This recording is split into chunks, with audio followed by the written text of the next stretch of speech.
Okay. Then we have to think about the current email stats.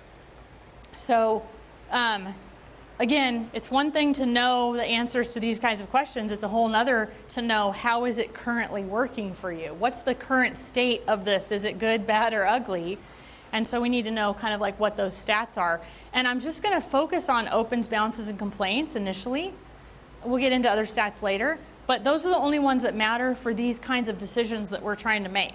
So if your open rates, if you think about open rates, 16 to 26% is an average open rate across all industries. 16 to 26%, kind of creeping up to 30 right now, because Apple made some changes recently. So if your open rates are in the 20s or the high teens, it's average. When I look at that, though, I see problems, because average doesn't mean healthy.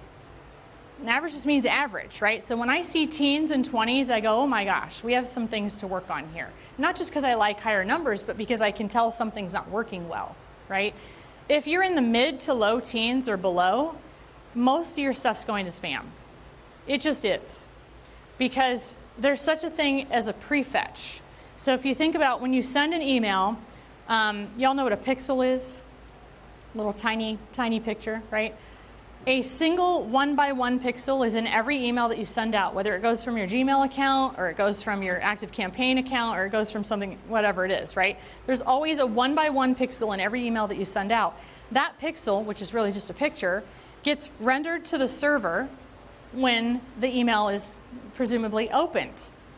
Now, in certain situations, that pixel gets rendered to the server before someone opens it. And that's one of the things that Apple changed recently, is they said, in the name of privacy, they want to make sure that, people can't track as much as we used to be able to track, because that's bad apparently. And so they're pulling some of those pixels, so they're pulling pictures, all pictures, whether it's a button or your logo or whatever, including the tracking pixel. They're pulling it onto the servers ahead of the person actually opening the email.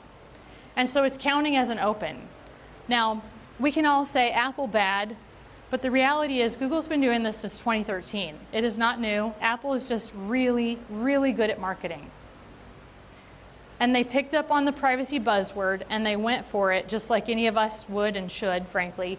And it worked, because now, just like we all call a tissue a Kleenex, we all call the open rate problem an Apple thing, right? We think it was Apple that did it. And actually Google's been doing it for 10 years, so it's not new. Apple is doing it only under certain circumstances, same with Google, so it's not like every single thing that is being sent is getting rendered like that. It's only if you're using iOS 15 and you're pulling it in through an Apple app, and Google, it has to be through certain conditions as well. So sometimes you'll see an open rate, let's say you'll see an open rate of like 12%, and what I'm going to say to you is that the majority of those are going to spam. And the reason I know that is not just because the number's low, is because have you ever noticed when you open your own spam folder, the pictures don't show, right? For most people, the pictures don't show. Those pictures didn't get brought onto the server because the email was rendered, it was called spam, and so they didn't bring the pictures on because there's like some concern about that. So you can't even get a fake open when your crap's going to spam, okay? Now, Mailgun, I'm a Mailgun partner, so I have inside information. Sometimes I ask them these questions, but I basically ask them like, how many opens are fake? Like how many of these are prefetches? And they're telling me that about 20% of opens are prefetches, just across the board. But prefetches, they're brought onto the servers before a person actually opens the email. So just because it says that Sally Smith opened the email doesn't mean Sally Smith opened the email. It might just be Sally Smith was using a Google app, and the 1x1 pixel in the email you sent her was pulled onto the servers prematurely, right? And so it looks like Sally opened the email, but she didn't. So why do I focus on open rates so much? This always comes up.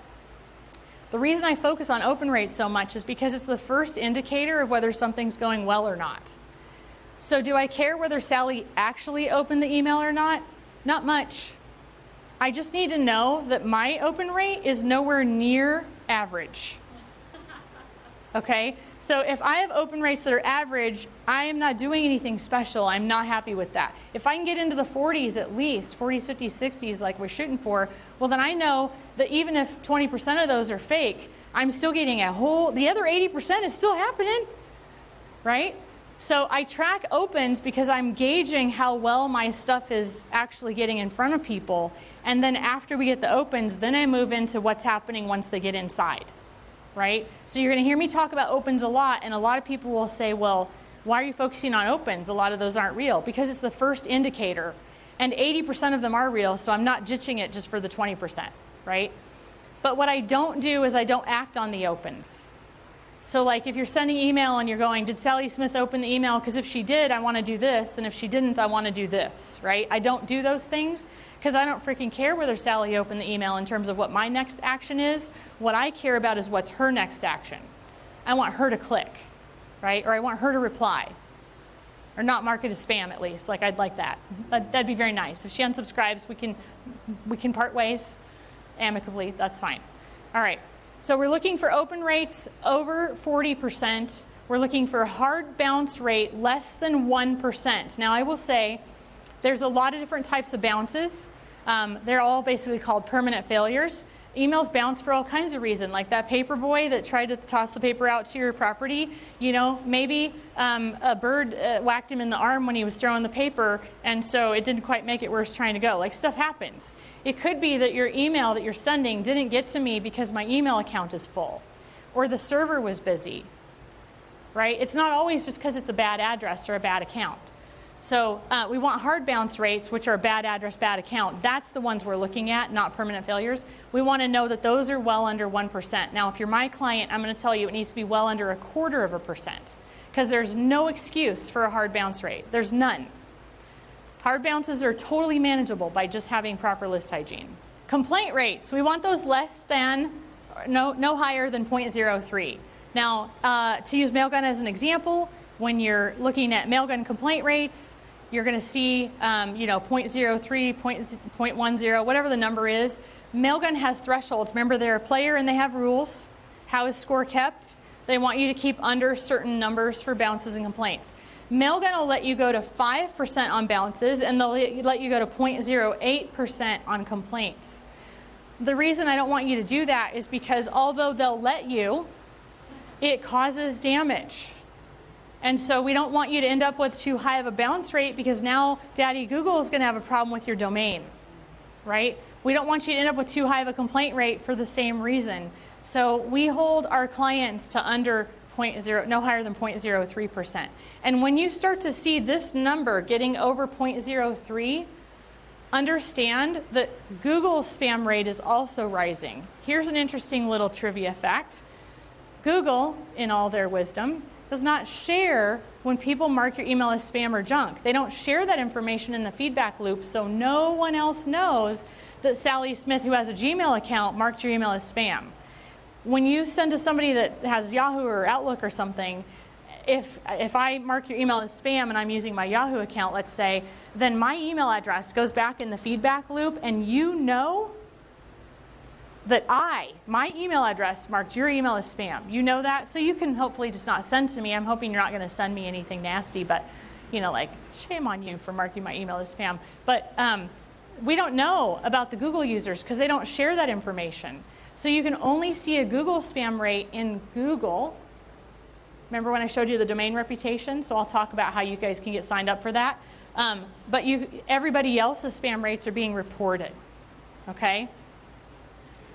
How good or bad are the email stats currently? So ask yourself that question when you're looking at your current email. If you go into your email stats and you see what your open rates are your open rates average, 16 to 26%, maybe creeping up into 30, right? That's pretty normal.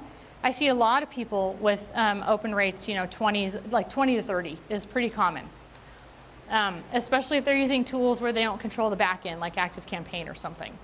So how good or bad are your email stats currently? It speaks to the health of your current practices, and it also informs our options. Because if your email stats are bad, if you have too high of a bounce rate, too high of a complaint rate, or you have too low of opens, well, then that changes the things I'm going to be able to do with you pretty quickly. We're going to have to pull back, kind of reevaluate the situation, come at it from a different angle, right?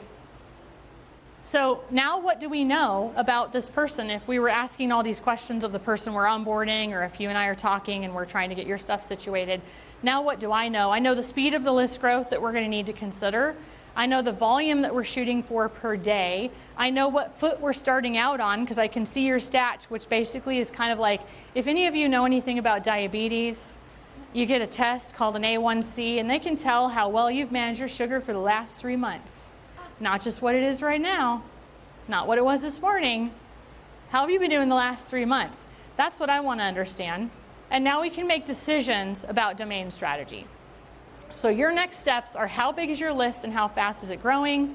And what are your current email stats? So take a minute, if you have a chance, to go into your email account. I want you guys to know your numbers. I talk with too many people who don't know these numbers. So then it's just hypothetical, right? Go into your actual email accounts and start looking at what are your stats. And preferably start with opens, right? Just start looking at what your open rates are.